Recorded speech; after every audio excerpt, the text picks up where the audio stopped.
June 6, 1944. 6:30 in the morning. Omaha Beach, France. The ramp drops, and the men in front die before their boots touch the water. By 8 o'clock that morning, the entire American assault on Omaha Beach had collapsed.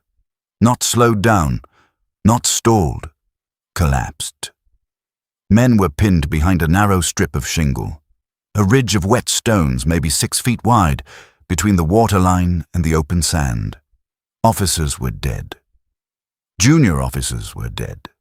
The radios were underwater. Nobody was moving. Nobody was giving orders. The guns on the bluffs above kept firing, and the tide was coming in. Every minute, the beach got smaller. Every minute, there was less room between the water and the wire. General Omar Bradley was offshore on the USS Augusta, reading reports that got worse with every page. At some point that morning, and he admitted this himself in his own memoir years later, he began thinking about the order he never wanted to give. Pull every man off that beach. Abandon Omaha entirely. If he gives that order, D-Day fails. The whole western flank of the Allied invasion collapses. The war in Europe doesn't end in 1945. It goes longer. How much longer, nobody knows. But every extra month of that war has a price, and that price is paid in American lives. He didn't give that order, because of one man, one colonel, who stood up. His name is not the one people say when they talk about D-Day. His face is not on any postage stamp. If you stopped people on the street today and said, George Taylor, most of them would draw a blank. But what he did in the next 20 minutes, not with artillery, not with reinforcements, not with air support that never showed up, but with his body and a handful of words, is the reason you're watching this video in a free country. I've been sitting with this story for a long time, and every time I come back to it, I keep thinking the same thing. This is the kind of man America used to produce. The kind who doesn't make the history books the way he should.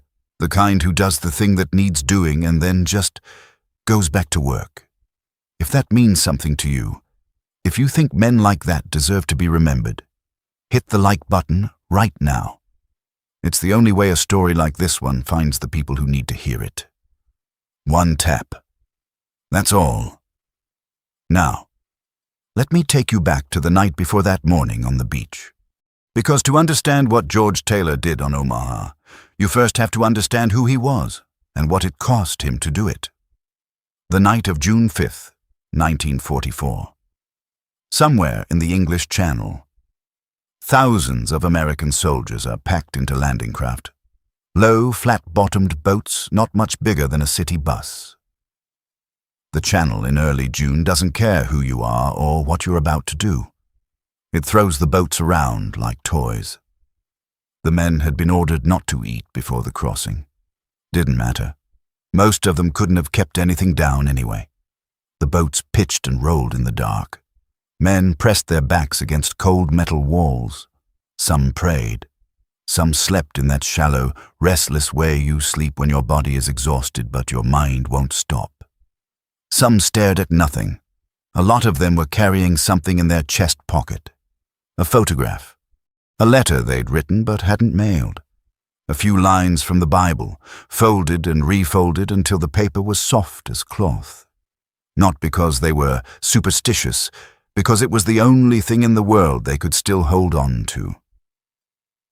They were going to land soaking wet, boots full of water, uniforms heavy with it, and on top of that, rifles, ammunition, rations, entrenching tools, gas masks. More than 70 pounds of gear on a body that hadn't had a real meal since yesterday afternoon. They had a name for what was waiting on the other side of that water, written on the maps they'd studied for weeks. Omaha Beach. George A. Taylor was 43 years old. He had taken command of the 16th Infantry Regiment, part of the 1st Infantry Division, the Big Red one of the most decorated divisions in the United States Army, in 1943, while the regiment was training in England.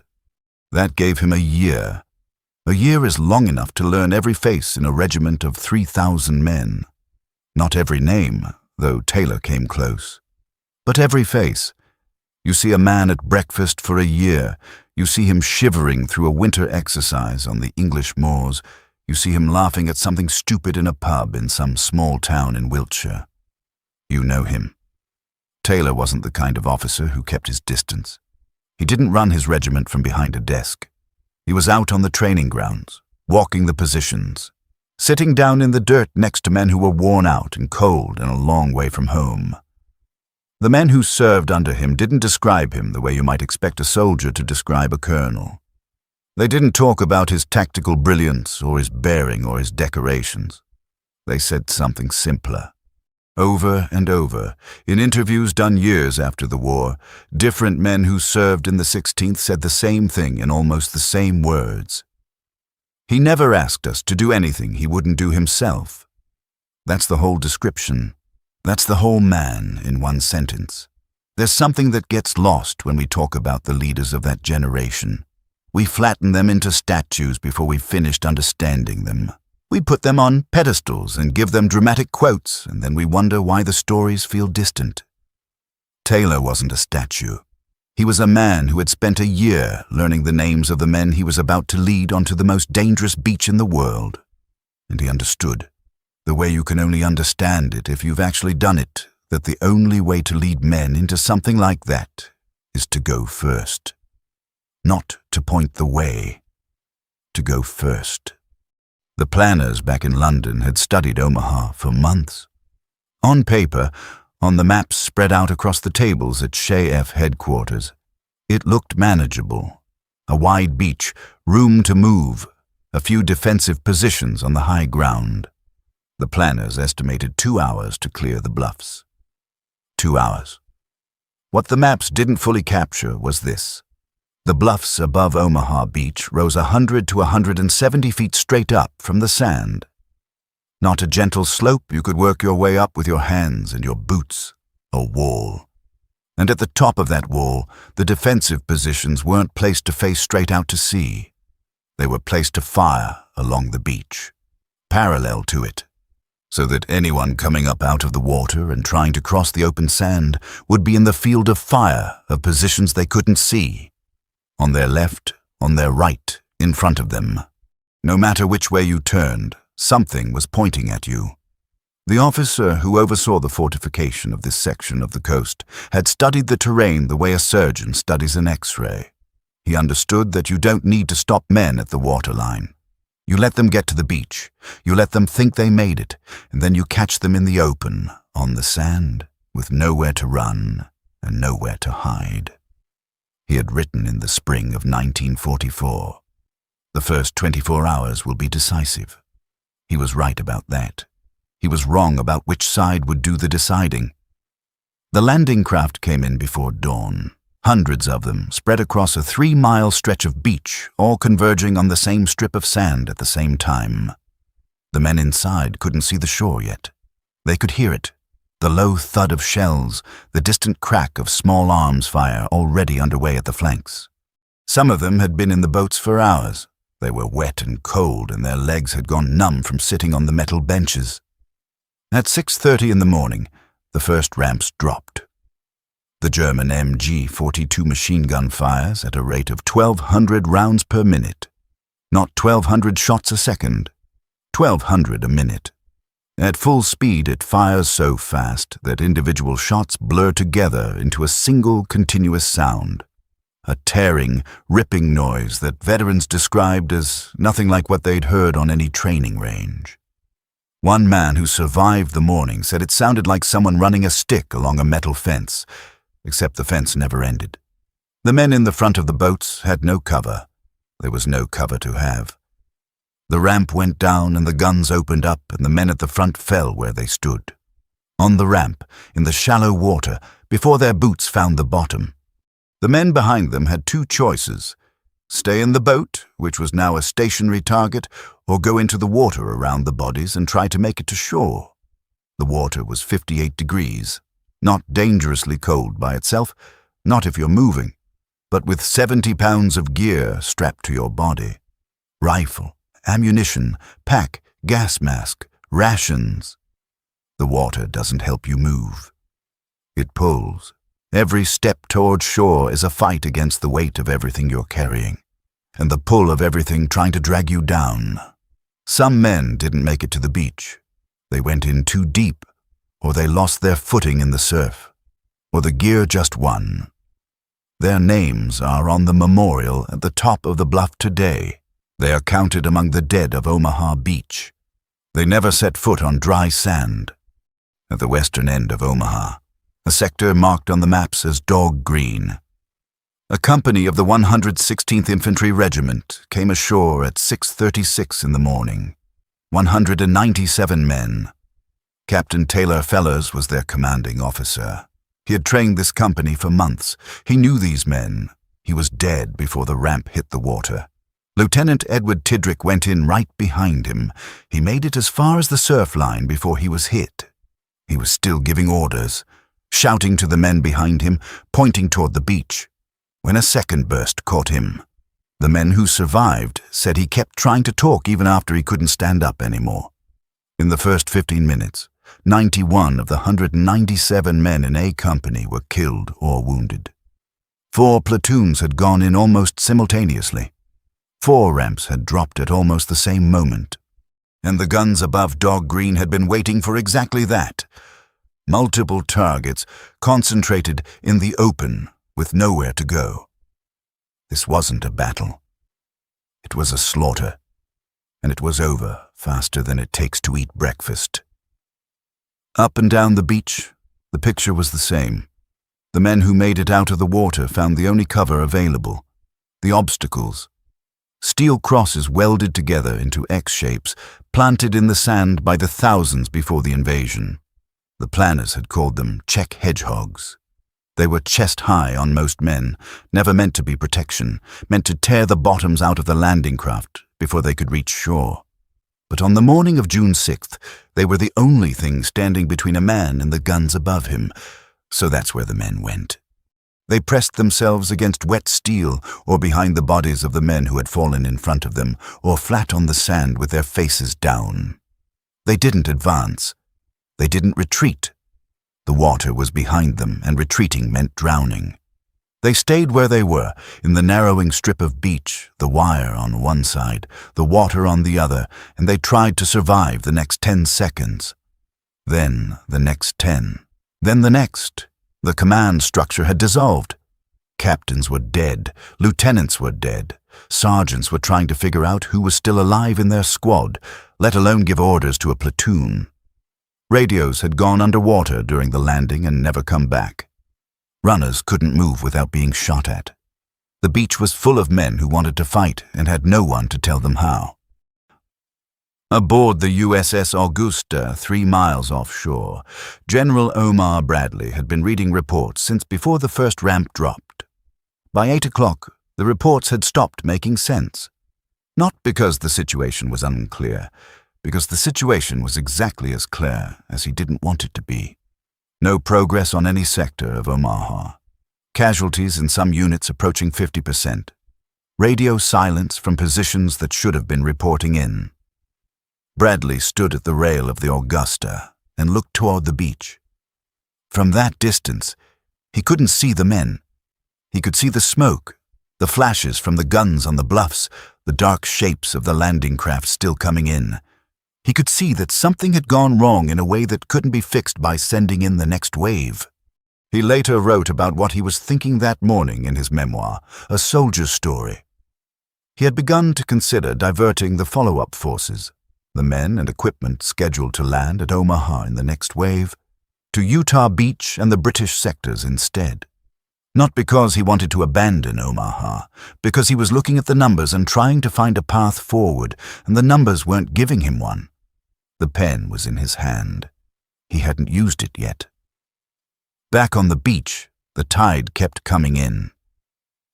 By 9 o'clock in the morning, the strip of sand between the waterline and the seawall was less than 30 feet wide in some places. Hundreds of men were packed into that strip, unable to move forward and with nowhere to go back. The seawall itself was maybe 4 feet high. just high enough to stop a bullet if you were lying flat behind it, if you kept your head down. Most of the men were keeping their heads down. They were not cowards. Let's be very clear about that. These were men who had crossed an ocean to get here, who had volunteered or answered the call when their country needed them, who had trained for months and shipped out and climbed down the nets into the landing craft in the dark and come through the surf and the fire to reach this strip of stones.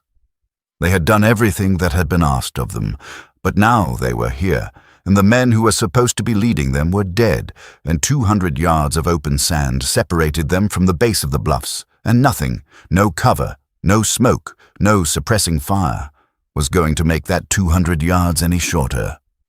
They knew what crossing it meant. Every man on that beach knew, so they stayed where they were.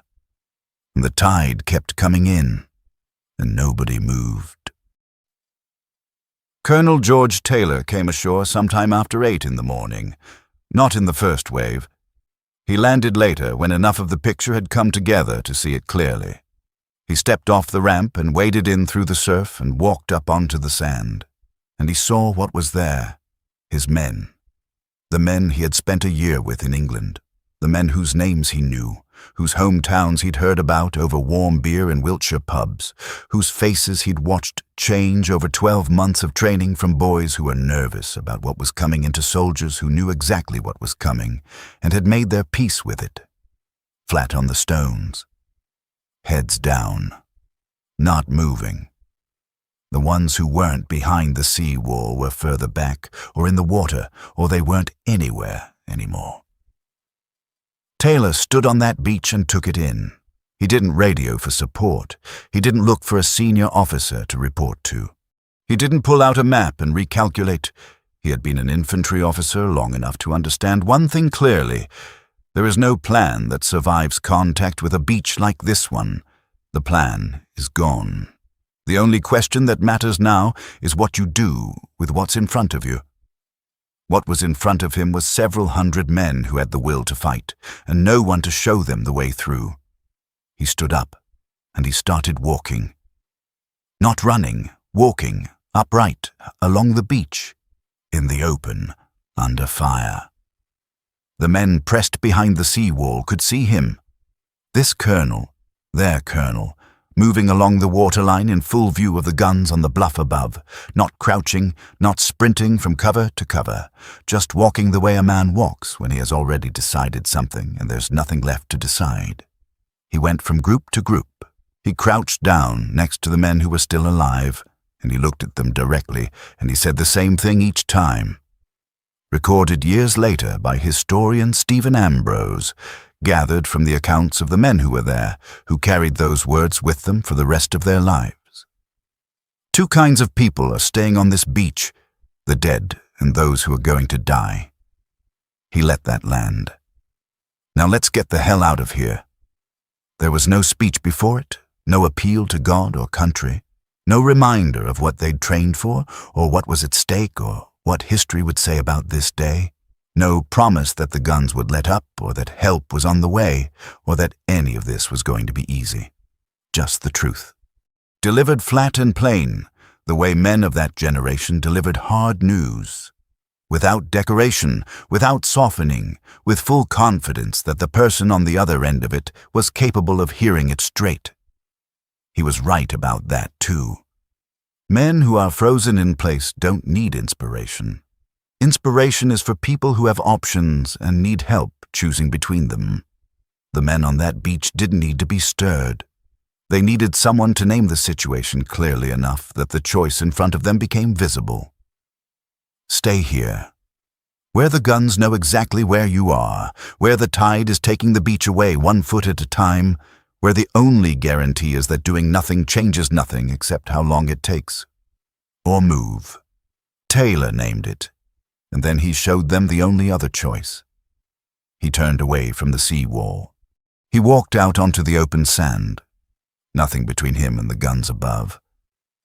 And he kept going, alone, out in front of everyone. The men behind the sea wall watched him go. There was a moment. Witnesses described it afterward. separately without comparing notes, and they described it the same way. A moment where nothing happened. A few seconds of complete stillness, the kind you can feel even in the middle of a firefight. Then a young sergeant stood up. His name doesn't appear in the official after-action reports. He shows up only in the accounts of the men who were lying next to him. A name mentioned in a passing, the way you mention someone when you're trying to describe a moment and the moment is bigger than any single person in it. He grabbed his rifle and he stepped over the seawall and he ran. Then another man stood up. Then 3 more. Then the seawall was emptying. Not all at once, not in a clean wave, but in the way that courage actually moves through a group of people. One at a time, each man deciding for himself, and then the decision becoming easier for the man beside him because someone had already gone first. George Taylor was not untouched by what happened next. The sand between the sea wall and the bluff was still covered by the guns above. Men fell crossing it.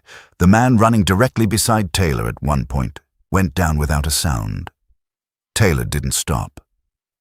The men who survived that crossing and wrote about it afterward, or talked about it in interviews decades later, didn't describe Taylor as fearless. That word came up less than you might expect. What they described was something different. A man who had already settled the question, not on that beach, long before it. Somewhere in the previous years, through whatever a man goes through when he takes honest stock of what his job is going to ask of him, Taylor had arrived at a place where the fear was still there. It's always there. But the decision was already made. There was nothing left to calculate. The only thing remaining was the next step. Then the next one. Then the next. Within the hour after Taylor walked out from behind that sea wall, the first American soldiers reached the top of the bluffs at Easy Red. Not because reinforcements arrived. Not because the naval guns finally silenced the positions above. Because men found a way up. A crease in the cliff face, a drainage drawer, a gap in the wire. And they went through it, one at a time, passing the word back down to the men below them. When you're at the bottom of a bluff looking up, the men with the guns have everything. The angle, the cover, the high ground. When you get to the top, that changes. Suddenly, you're looking down at the positions that spent 3 hours killing Americans on the sand below. Suddenly, the men who couldn't be touched are the ones who can't see what's coming. The first Americans who reached the top of the bluffs at Easy Red didn't stop to wait for orders. They went left. They went right. They started working the positions from behind. One by one, the guns on the bluff went quiet. Further down the beach, in the 29th Division's sector, something similar was happening. Brigadier General Norman Cota had been on Omaha Beach since early morning, walking upright in the open, under fire, acting like a man who had somewhere important to be and wasn't going to let a machine gun make him late. Cota found a gap in the wire near the base of the bluff. He turned to the Rangers who had been sheltering nearby and asked which of them were actually Rangers. When they identified themselves, he said 4 words that became the battle cry of the Army Rangers. "Rangers, lead the way." 2 men. 2 different stretches of the same beach. The same decision, arrived at independently, within minutes of each other. One of the Rangers who was there, who stood up and went through that wire, talked about it years later in an interview. He didn't describe a moment of sudden courage. He didn't say he overcame his fear. He said something more honest than that. He said he felt ashamed. He saw a general, an old man by his reckoning, somebody's grandfather, walking across that sand like he was going to church on a Sunday morning, and he felt ashamed to still be lying in the dirt. That's the thing nobody puts in the history books. It wasn't heroism that saved Omaha Beach. Not in the way we use that word, the clean, uncomplicated version where brave men do brave things because they're brave. It was shame, and the specific, irreplaceable kind of leadership that produces it. The kind that doesn't ask anything of the men watching, that just goes first and lets the watching do the work. Aboard the USS Augusta, The reports that reached General Bradley at 11 o'clock in the morning sounded different from the ones he'd been reading for the previous 4 hours. Progress at Easy Red. Breakthrough at Dog White. Americans on top of the bluffs. Bradley set down the papers he was holding. In his memoir, A Soldier's Story, he wrote about what he had been considering that morning. The possibility of diverting the follow-up forces, of pulling resources away from Omaha and redirecting them to sectors where the math still worked. He never gave that order. The answer to why is in those reports. The answer came from the beach, not from a plan, not from headquarters, not from any decision made by anyone with a star on his collar sitting offshore, from men who found a crease in a cliff and went through it, from a colonel who walked out from behind a seawall when nobody else would. The pen went back on the desk. The follow-up forces continued to Omaha. By the end of June 6, 1944, Omaha Beach was in American hands. Nearly 2,000 Americans fell on that beach that day, killed, wounded, missing. That number doesn't change. It doesn't get smaller with time or with the knowledge of what came after. Those men paid the full price, and they paid it in the first hours of a morning that was supposed to last 2 hours, and instead lasted all day. But the beach held, and in the weeks and months that followed, the men and the equipment and the fuel and the ammunition that the Allied campaign in Europe needed to exist, all of it came through Normandy. Through the ports, through the beaches, through the gap that had been paid for on the morning of June 6th. The road to Paris ran through that sand. The road to Berlin ran through it. The road to the end of the war in Europe ran through it. All of it passed over a beach that at 9 o'clock on a Tuesday morning, by every measure available to the generals watching from offshore, had already been lost. George Taylor continued to command the 16th Infantry Regiment through the fighting in Normandy in the weeks after D-Day. He was wounded during the campaign and evacuated for treatment. He ended the war as a brigadier general.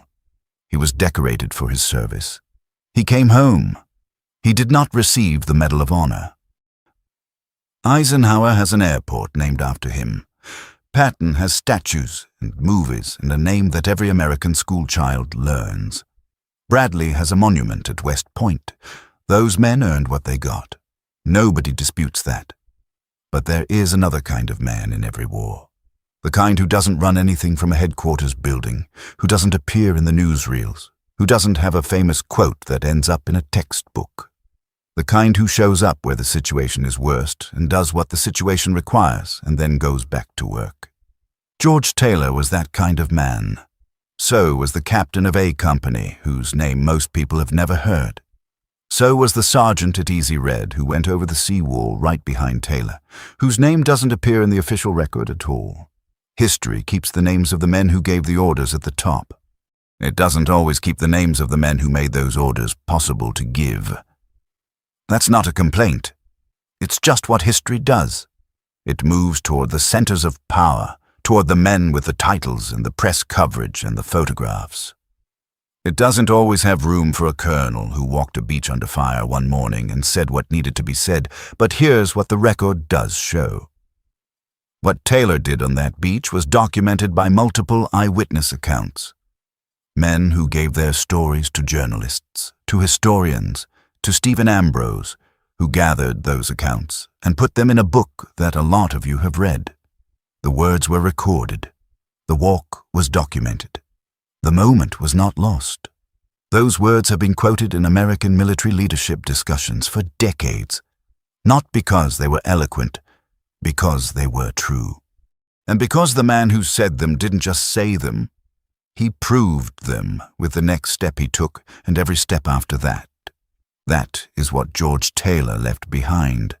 Not a statue, not an airport, not a name that every school child knows. A walk across open sand on the worst morning any of those men ever lived through. It was enough. It was more than enough. It was everything. Omaha. Beach is quiet now. Go there in the summer and you'll find families on the sand. Children running at the waterline, doing what children do at any beach anywhere, chasing waves, filling buckets, falling down and getting back up. The water is cold even in July. The sun comes and goes through the clouds the way it does on the Normandy coast, never quite committing to a full afternoon. The bluffs are still there, 100 to 170 feet of grey-green grass rising straight up from the sand. If you walk to the base of them and look up, the angle is the same as it was on June 6, 1944. The distance across the open beach is the same. The sound of the surf is the same. At the top of those bluffs, there is a cemetery. 9,388 white crosses and stars of David, arranged in rows on a lawn, kept so clean and so even that it doesn't look real until you've been standing in it long enough for it to settle into you. Each one is a name. Each name is a man. Each man had a mother, a father, maybe a girl back home, maybe a kid he'd never met, maybe just a town he'd been trying to get back to since the day he shipped out. Most visitors walk through that cemetery in silence. Not because they're told to, because there is nothing to say that the ground hasn't already said. George Taylor is not buried there. He came home. He lived his life. If you visit that cemetery today, if you walk those rows and read those names, all 9,388 of them, you won't find his. But here is what I keep coming back to. The men who are buried there, the ones who crossed that sand and didn't come back. Many of them crossed it because a colonel they trusted walked out first. The men who came home from Omaha, who went on to fight through France and into Germany, who were there when the war ended. A good number of them were alive because of what happened at Easy Red on the morning of June 6th. The men who landed at Omaha in the days and weeks after. The ones who came through Normandy on the way to Paris. On the way to the Rhine, on the way to the end. They came through a beach that had been held by men who found a way up a bluff on a morning when nobody believed there was one. All of that traces back to a single decision. One man, one walk, those words. The courage it takes to do what George Taylor did on that beach is not the kind that arrives in a flash when you need it. It doesn't work that way. The men who have actually been in those situations, the ones who came home and tried to explain it years later, sitting at kitchen tables and on front porches, they'll tell you that the courage was already there, or it wasn't. You didn't find it in the moment. You either built it over years of small decisions, of choosing the harder thing when the easier thing was right there, of showing up when you didn't have to and staying when you could have left, or you didn't. Taylor had built it, long before Omaha. In the years of training and the year in England, and every morning he got up and went out to be with his men instead of staying behind his desk. Omaha didn't make him who he was. It just asked him to be that person at the moment it mattered most. And he was ready. I want to ask you something before we finish. Not about George Taylor. About your family. If your father was there, if your grandfather put on that uniform, Army, Navy, Marines, Army Air Corps, you know something that most people your age are the last ones to know. You know what he said at the dinner table. Not the version in the history books, not the version with the clean narrative and the clear meaning and the ending that makes sense. The real version, the one he told once, maybe, on a night when something loosened in him just enough, and then never quite the same way again. A night somewhere in France, a morning somewhere in the Pacific. A name he mentioned the way you mention someone when you're still carrying them with you decades later. Those stories are not in any archive, they're not in any library. They exist in one place only, in the people who heard them. And that generation is leaving us. Not slowly anymore. If you have one of those stories, just one, even a fragment, even a single sentence your father said that you've been carrying around for 50 years without fully understanding it, leave it in the comments. His name, his branch, where he served, what he said if you remember it. One line, that's all, because here is what I know about George Taylor. He didn't walk out from behind that seawall so his name would be remembered. He walked out because the men in front of him needed someone to go first. Your grandfather was one of those men, or he was the one waiting offshore, or he was somewhere in the Pacific on the same morning, doing the same thing in a different ocean for the same reason. He did his part. The least we can do is make sure his name outlasts the silence. Leave it in the comments. Don't let it disappear.